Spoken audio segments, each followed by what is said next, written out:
Hi, Telugu మిత్రులకు స్వాగతం.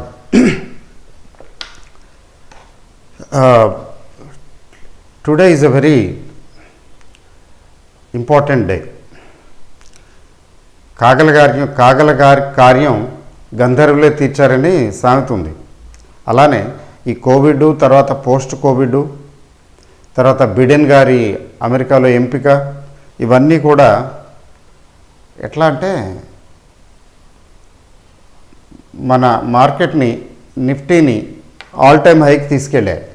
చాలా చెప్పాలంటే, ఒక రకంగా చెప్పాలంటే సెలబ్రేట్ చేసుకోవాల్సినటువంటి సుదినమే.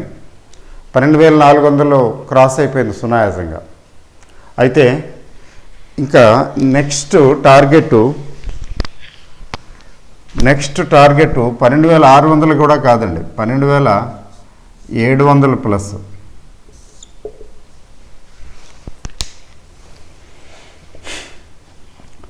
ఊహించనిది జరగటమే స్టాక్ మార్కెట్ని అందుకనే ఎవరు ఊహించలేరు అనేది. మనం అందరం చేసేది గెస్సింగే. అసలు 12,000కి రావటమే అద్భుతం, బళారే విచిత్రం అంటారే అలాంటిది.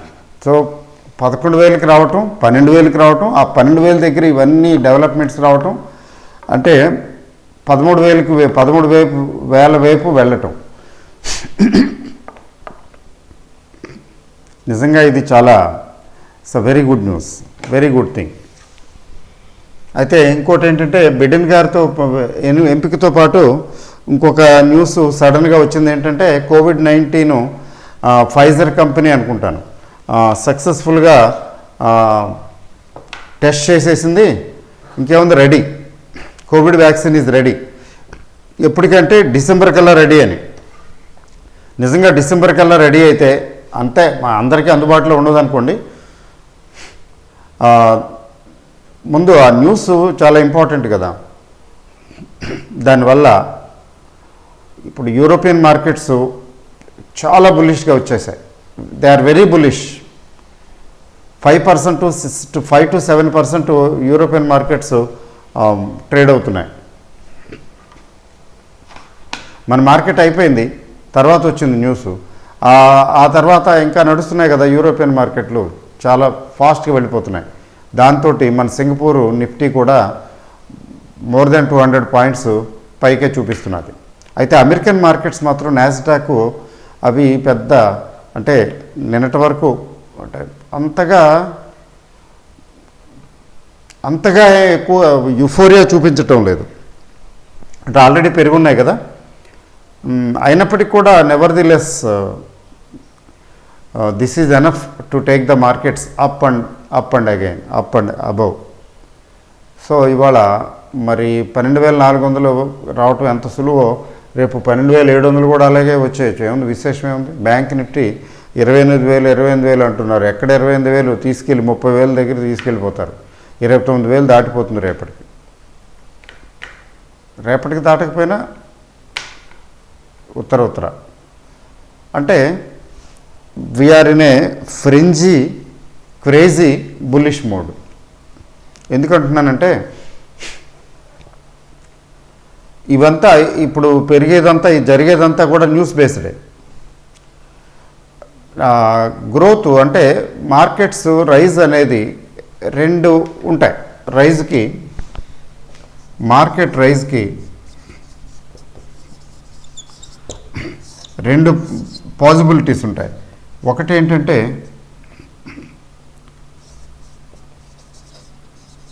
గ్రోత్, ఎకానమీలో గ్రోత్ వచ్చింది, కంపెనీ రిజల్ట్స్ బాగున్నాయి అంటే లాస్ట్ రిజల్ట్స్ కంటే ఇప్పుడు రిజల్ట్స్ ఇంకా ఇంప్రూవ్గా ఉన్నాయి అంటే నెక్స్ట్ ఇంకా దీని మీద ఇంప్రూవ్మెంట్ వచ్చే అవకాశం ఉంది. ఇట్లా ఎకానమీలో గ్రోత్ వస్తుంది, జీడిపి గ్రోత్ వస్తుంది. జీడిపి గ్రోత్తో పాటు కంపెనీల పెర్ఫార్మెన్స్ బాగుంటుంది, రిజల్ట్స్ బాగుంటాయి. రిజల్ట్స్ని బేస్ చేసుకుని ఇంకా ముందు ఇంకా బాగుంటుందని ఎక్స్పెక్ట్ చేసి అక్కడి నుంచి బుల్లిష్ మోడ్లోకి తీసుకెళ్తారు. జనరల్గా ఇది కొంచెం సస్టైన్డ్ ర్యాలీ, ఎక్కువ రోజులు ఉంటుంది. until and unless something bad happens, this will continue. అయితే ఇంకొక రకమైన ర్యాలీ ఏంటంటే న్యూస్ బేస్డ్, న్యూస్ లేదా ఈవెంట్స్ బేస్డ్.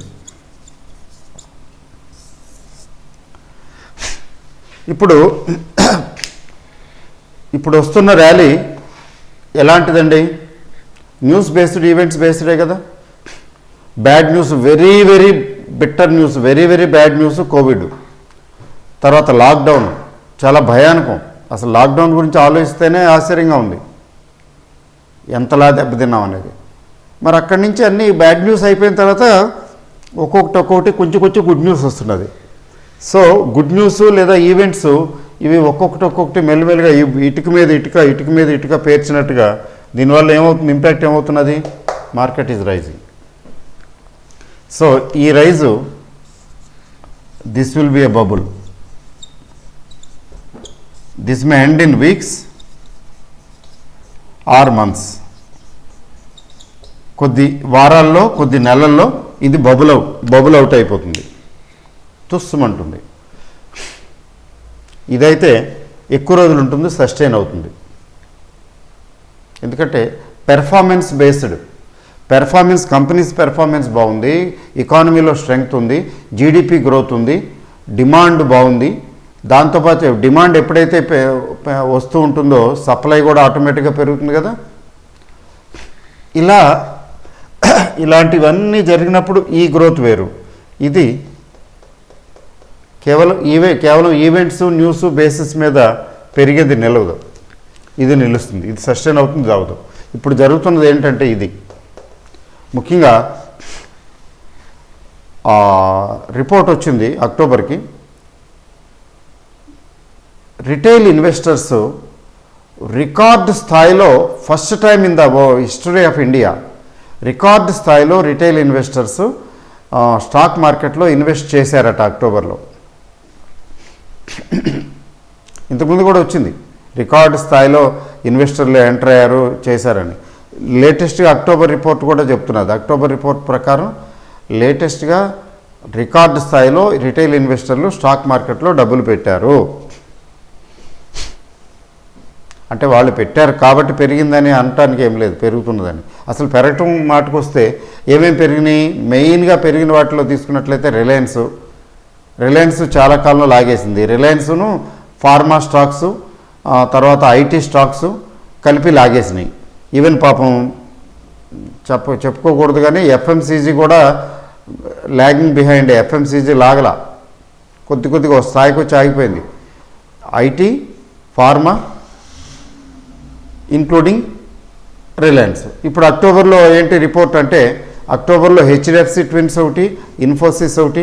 ఎందుకంటే అక్టోబర్లో రిలయన్స్ ఏం లాగల, ఇప్పటివరకు అయితే లేదు, మధ్యలో కరెక్షన్ కూడా వచ్చింది. ఈ ఇన్ఫోసిస్, హెచ్డిఎఫ్సి బ్యాంకు, హెచ్డిఎఫ్సి, తర్వాత ఐసిఐసిఐ బ్యాంకు, తర్వాత కోటక్ మహీంద్రా బ్యాంకు, ఇట్లాంటి కొన్ని షేర్స్ సెలెక్టివ్గా ఒక 7 to 10 స్టాక్స్ లేపేశాయి ఈసారి అక్టోబర్లో. వాటిలో ఇంకా మిగతా కూడా ఉన్నాయిలేండి, బజాజ్ ఫైనాన్స్. అయితే బజాజ్ ఫైనాన్స్కి వెయిటేజ్ తక్కువ అనుకోండి. సో అక్టోబర్లో ఈ షేర్లు లేపేశాయి ఇండెక్స్ని. ముఖ్యంగా హెచ్డిఎఫ్సి ట్విన్స్ బాగా లేపాయి. అంటే లాస్ట్ టైము టీసీఎస్, రిలయన్స్ బాగా చేశాయి కదా వగేరా. హెచ్డిఎఫ్సి బ్యాంక్ కూడా ఉంది, ఈసారి కొంచెం ఎక్కువగా ఉంది అక్టోబర్లో. సో సెలెక్టెడ్ ఫ్యూ స్టాక్స్ని పెంచితే చాలు, ఆటోమేటిక్గా ఇండెక్స్ పెరిగిపోతుంది. Reliance, TCS, HDFC bank, HDFC, ఇట్లాంటి ఇన్ఫోసిస్, ఇలాంటి పెద్ద పివోటల్స్, తర్వాత హిందుస్థాన్ యూనిలివర్ లాంటి పివోటల్స్ లేపామనుకోండి, పెంచామనుకోండి, అవి వాటిలో ఎక్కువ బయింగ్ వచ్చిందనుకోండి, ఆటోమేటిక్గా ఇండెక్స్ ఆకాశాన్ని అంటుతుంది. నేను చూస్తున్నాను కొద్ది రోజులుగా ఈ మిడ్ క్యాప్, స్మాల్ క్యాప్ ఏమి సుయ్యి అంటే సుయ్యే, ఏమి అనటం లేదు, కదలటం లేదు. ఈరోజు కూడా <1% మిడ్ క్యాప్ 0.7, 0.8 రేంజ్లో పెరిగింది. అంటే 200 పాయింట్లు నిఫ్టీ పెరిగితే 1.5% నిఫ్టీ పెరిగితే 2.5% బ్యాంక్ నిఫ్టీ పెరిగితే మిడ్ క్యాప్స్ <1%. అంటే ఓన్లీ సెలెక్టివ్గా సెలెక్టివ్గా బ్యాంక్ స్టాక్స్ను, తర్వాత కొన్ని అదర్ స్టాక్స్ నిఫ్టీలో కొంచెం పెంచుతున్నారు, ఐటీను వగేరా. నిజం చెప్పాలంటే ఫార్మా కూడా ఆగిపోయింది. ఫార్మా ఏం పెరగటం లేదు. ఫార్మాలో ప్రాఫిట్ బుకింగ్ వచ్చేస్తున్నది. సో వీటిని పెంచేస్తున్నారు. ఫ్యూ స్టాక్స్ పెంచేస్తుంటే ఏముంది, ఆటోమేటిక్గా నిఫ్టీ ఏముంది 200 పాయింట్లు 250 పాయింట్లు అట్లా పెరగటం కష్టమే ఉంది. ఇది జరుగుతున్నది. సో రేపు యూఫోరియా చూడండి. ఇన్ ఆల్ ప్రాబబిలిటీ రేపు మనం 12,600 12,700 చూడొచ్చు. ఇంకా ఎక్కువ వెళ్ళిపోయిన ఆశ్చర్యం లేదా. క్రేజ్ స్పీడ్లో ఎక్కడికక్కడ కొట్టిపారేస్తారు. ఇంకా ఫ్రెష్గా ఇంకా బయింగ్ వచ్చేస్తుంది. ఆల్రెడీ కొంచెం అప్ వచ్చినప్పుడు కొంత షార్ట్ కవరింగ్, భయంతో షార్ట్ కవరింగ్ చేస్తారు. ఆ తర్వాత ఇంకేం చేస్తారు, షార్ట్ కవరింగే కాకుండా ఫ్రెష్ బయింగ్ కూడా వస్తుంది అనుకోండి. ఇంకా ఉంది, అది ఎక్కడికి వెళ్తుందో అంత ఉండదు, అర్థం కాదు, ఏమీ అంతు చెక్కదు, అంత పైకి వెళ్ళిపోతుంది. ఇప్పుడు అదే ఆ ఫేజ్లోనే ఉన్నాం. అయితే ఈ వీడియో చూస్తున్న వాళ్ళలో కొత్తగా ఎంటర్ అయిన వాళ్ళు ఎవరైనా ఉన్నారేమో, అంటే లాస్ట్ 1 year లేకపోతే 2 years 3 years కూడా, ముఖ్యంగా లాస్ట్ 10 monthsలో ఎవరైనా ఇన్వెస్టర్లు ఎంటర్ అయి ఉంటే, లాస్ట్ 1 year 10 monthsలో ఎంటర్ అయిన వారు ఎవరైనా ఉంటే, నా సలహా ఏంటంటే మార్కెట్లు ఇలా పెరుగుతూ ఉంటాయి, తగ్గుతూ ఉంటాయి. ఇట్లాంటప్పుడు ఇంకా ఇది తగ్గదు, 1300 వచ్చింది ఫర్ ఎగ్జాంపుల్, 1340 వచ్చింది హెచ్డిఎఫ్సి బ్యాంకు, అమ్మో ఇంకే ఉంది, దీని టార్గెట్ 2000, నేను ఇప్పుడు కొనేస్తానని 1340 దగ్గర కొనక్కర్లా. ఎందుకంటే పెరిగినవి తగ్గుతాయి. ఎప్పటికంటే అది మనం చెప్పలేం. అయితే ఇప్పుడు ఈ రకమైనటువంటి ఈవెంట్ బేస్డ్ రైజ్ అయితే మాత్రం ఎక్కువ రోజులు సస్టైన్ అవ్వదు. ఈవెంట్ బేస్డ్ది ఫ్యూ వీక్స్ కానీ ఫ్యూ మంత్స్ కానీ అంతే, మళ్ళీ అవే తగ్గుతాయి. అవి తక్కువలో కొనుక్కునే అవకాశం వస్తుంది. కాబట్టి మీ దగ్గర డబ్బులుంటే ఇట్లాంటి ఫ్రెంజీగా ఓకే ఆవేశపడి ఎగబడి అందరూ కొనేస్తుంటే అట్లాంటి సందర్భాల్లో మాత్రం దయచేసి కొనకండి. ముఖ్యంగా ఈ నిఫ్టీ 50 స్టాక్స్. ఎందుకు నిఫ్టీ 50 స్టాక్స్ ఎందుకు కొనకూడదంటే, ఆల్రెడీ నిఫ్టీ 50 స్టాక్సే కదా బాగా పెరిగినవి. ఇప్పుడు ఇంకా మిడ్ క్యాప్లోను స్మాల్ క్యాప్లోను ర్యాలీ స్టార్ట్ అవ్వలేదనే అనిపిస్తున్నది. ఏదో ఒక స్థాయికి పెరిగినాయి, ఆ పెరిగిన తర్వాత అక్కడ ఉండిపోయినాయి, ఆగిపోయినాయి, అంతగా రెస్పాండ్ అవటంలా. ఎప్పుడు కూడా రియల్గా గ్రోత్ ఎప్పుడంటే మిడ్ క్యాప్ స్మాల్ క్యాప్ పెరుగుతుంటే అది ఇక్కడ గ్రోత్ రిఫ్లెక్ట్ అవుతుంది. అలా కాకుండా న్యూస్ బేస్డ్ అయితే కేవలం నిఫ్టీ స్టాక్సే పెరుగుతాయి. That is dangerous, that is not a good time for investment. కాబట్టి అందువలన కంగారుగా ఏమి కొనక్కర్లేదు. చక్కగా డబ్బులు దగ్గర పెట్టుకోవటమే. మన డబ్బులు మన దగ్గర ఉంటే ఏమవుతుంది, లాభాలు పోతాయి. మనం మిస్ అయ్యామనుకోండి ఏదన్నా, అయ్యో కొనుంటే లాభం వచ్చేది, అలా కొనలేదు లాభం రాలేదు, అంతే కదా, మన డబ్బులు మనకు ఉండిపోయినాయి కదా. అలా కాకుండా కొని ఉండిపోతే అవి ఎప్పటికీ పెరగకపోతే. అందుకని స్టాక్ సెలక్షన్ కూడా చాలా ఇంపార్టెంటే. మనం అఫ్కోర్స్ మనం ఎంత గొప్ప స్టాక్ అని సెలెక్ట్ చేసి వెళ్ళినా anything can happen, that's a different story. But at the same time మన జాగ్రత్తలో మనం ఉండాలి కదా. So not at all a good time to invest చేయడానికి తొందర ఏం లేదు. అఫ్కోర్స్ సెలెక్టివ్గా ఉంటాయనుకోండి, అక్కడక్కడ మీకు చేతనైతే సెలెక్ట్ చేసుకోగలిగితే ఉంటాయి, అవి కూడా కొన్ని కొనుక్కోవచ్చు అనుకోండి. బట్ జనరల్గా ఏంటంటే అవాయిడ్ నిఫ్టీ 50 స్టాక్స్. అంతేకాదు నేనైతే నిఫ్టీ 50 ఈటీఎఫ్లు ఎవరైనా కొనుక్కుని ఉంటే చక్కగా ఇప్పుడు ప్రాఫిట్ బుక్ చేసుకోవచ్చు. అంతే, అలాగే స్టాక్స్లో కూడా ప్రాఫిట్ బుక్ చేసుకోవచ్చు, మొత్తం కాకపోయినా పార్షియల్గా ప్రాఫిట్ బుక్ చేసుకోవచ్చు. ఎందుకనంటే ఇట్లాంటి న్యూస్ బేస్డ్ రైజ్ అనేది this is an opportunity to book profits. ఏది ఎక్కడైనా మనం కొన్నది పెరుగుంటే, ప్రాఫిట్ కనబడుతుంటే పార్షియల్గా ప్రాఫిట్ బుక్ చేసుకుని ప్రశాంతంగా కూర్చోవటం, కీప్ మనీ. లేదో ఉంచేస్తామంటే ఉంచేయటం, అది వేరే సంగతి. అంతేగాని ఫ్రెష్ బయింగ్కి ఇంకా ఆగదు, ఇది వెళ్ళిపోతుంది, ఇంకా తగ్గదు, ఇంకా నేను మిస్ అయిపోతున్నాను అనే కొనక్కర్లేదు. అదే అర్థం చేసుకోవాల్సింది. తర్వాత గ్లాండ్ ఫార్మా అని ఒక ఐపీఓ వచ్చింది. ఇప్పుడు ఈరోజే కదా ఓపెన్ అయింది గ్లాండ్ ఫార్మా. దీనికి మెసేజ్లు వస్తున్నాయి, అడుగుతున్నారు సార్ ఐపీఓ అప్లై చేయాలా అక్కర్లేదా అని.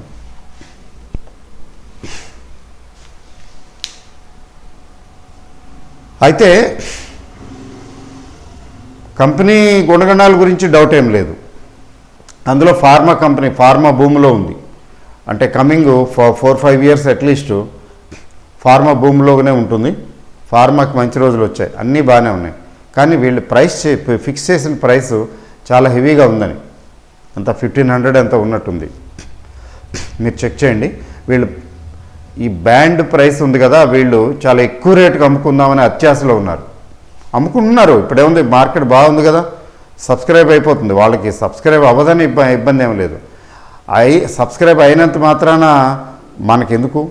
నేనైతే ఇన్వెస్ట్ చేయటం లేదు కదా, ఫ్రెండ్స్ రిలేటివ్స్కి తెలిసిన వాళ్ళకైతే అక్కర్లేదులేండి, వెయిట్ చేయండి అని చెప్తున్నా. రేపొద్దున వాళ్ళకి అలాట్మెంట్ రావచ్చు, ప్రీమియంలో అమ్ముడు పోవచ్చు, 20, 30, 40, 50% రావచ్చు. That we don't know. పర్సనల్గా అయితే నాకు ఇది కొంచెం ప్రైస్ చాలా ఎక్కువగా ఉందని అనిపిస్తున్నది. అందువల్ల ఏంటంటే I'm not going to invest.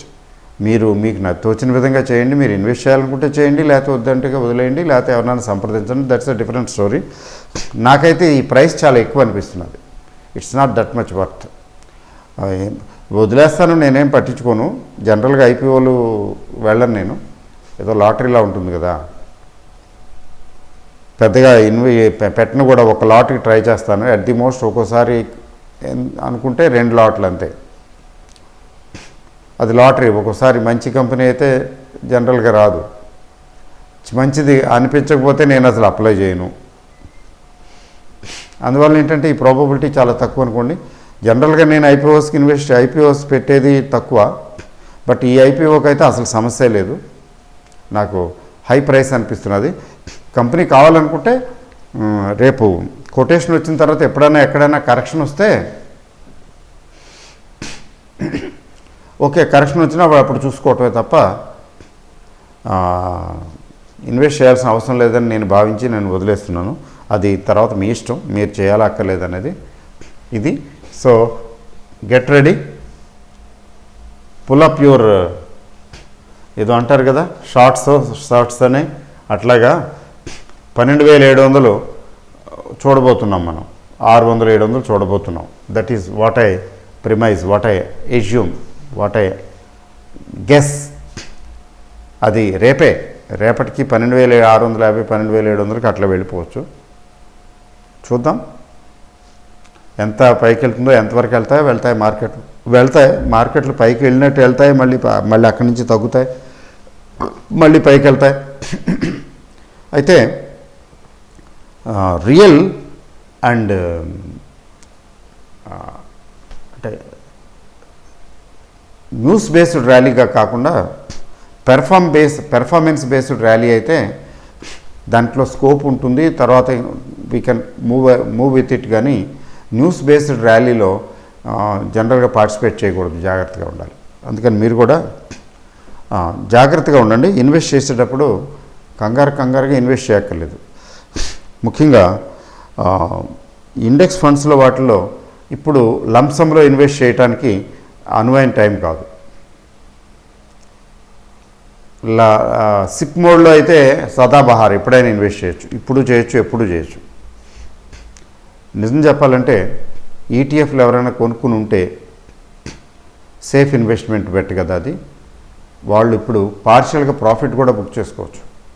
కొద్దిగా ఉన్నాయి నా దగ్గర, ఎక్కువ పెద్దగా లేవు. నిఫ్టీ 50, నిఫ్టీ నెక్స్ట్ 50 ఈటీఎఫ్లు కొద్దిగా ఉన్నాయి. అందువల్ల పెద్ద నేనే అంత ఇంట్రెస్ట్ చూపించడం లేదనుకోండి. But you can book partial profit, అట్లాంటి పరిస్థితి. ముఖ్యంగా నిఫ్టీ 50లో పార్షియల్గా ప్రాఫిట్ బుక్ చేసుకోవచ్చు ఈటీఎఫ్, లేకపోతే వదిలేయచ్చు. But what about index funds అంటే ఇండెక్స్ ఫండ్స్ మాత్రం టచ్ చేయకూడదు. ఇట్లా పెరగటాలు తగ్గటాలని పట్టించుకోకూడదు ఇండెక్స్ ఫండ్స్ విషయంలో. అందుకని ఇండెక్స్ ఫండ్స్ని ఏమి టచ్ చేయకండి, ఇండెక్స్ ఫండ్స్ వదిలేయండి. మామూలుగా ఈటీఎఫ్లు అయితే మాత్రం ట్రేడబుల్ కదా, మార్కెట్లో స్టాక్ ఎక్స్చేంజ్ ద్వారా ట్రేడ్ చేస్తాం కాబట్టి వాటిలో కావాలంటే మీరు ప్రాఫిట్ బుక్ చేసుకోండి. ఓకే అండి. సో చూడండి రేపు ఎంత ఉత్కంఠతో నడుస్తుందో మార్కెట్. బట్ అన్ఫార్చునేట్లీ ఒక విషయం మనం గుర్తుపెట్టుకోవాలి, నిఫ్టీ ఒక్కటే పెరిగితే అది అడవి కాచిన వెన్నెల లాంటిది.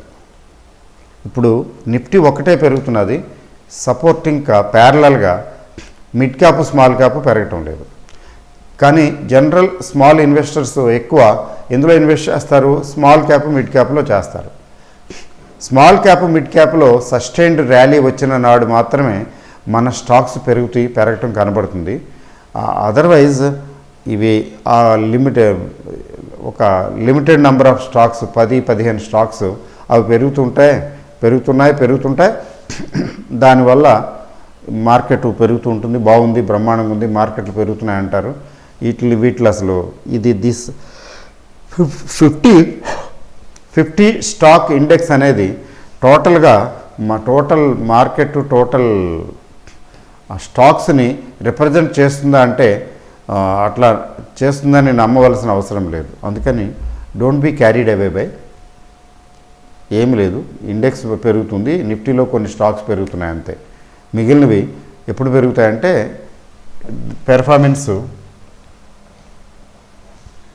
పెర్ఫార్మెన్స్లో కొంచెం కనిపించినప్పుడు, సర్టనిటీ